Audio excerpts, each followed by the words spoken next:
வணக்க நண்பர்களே, இந்த வீடியோவில் பார்த்துட்டு இருக்கிறதா பார்த்தீங்கன்னா ஆவாரம் பூங்க. இந்த ஆவாரம் பூ நம் முன்னோர்களும் சித்தர்களும் எப்படி சித்த மருத்துவத்தில் பயன்படுத்தினாங்க அப்படின்னு பார்த்தீங்கன்னா, எந்த மாதிரி நோய்களுக்கு இது பயன்படுத்தினார்கள் அப்படின்னு பார்த்தீங்கன்னா, நீரிழிவு நோயின்னு சொல்லக்கூடிய சர்க்கரை நோயை கட்டுப்பாட்டுக்குள்ளே வைக்கிறதுக்காக இந்த ஆவாரம் பூகளை பயன்படுத்தினாங்கங்க.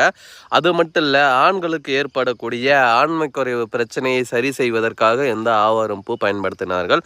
அது மட்டும் இல்லை, உடலில் தேவையற்ற கழிவுகள் தேங்கி இருப்பதை வெளியேற்றுவதற்காக இந்த ஆவாரம் பூவை பயன்படுத்தினார்கள்.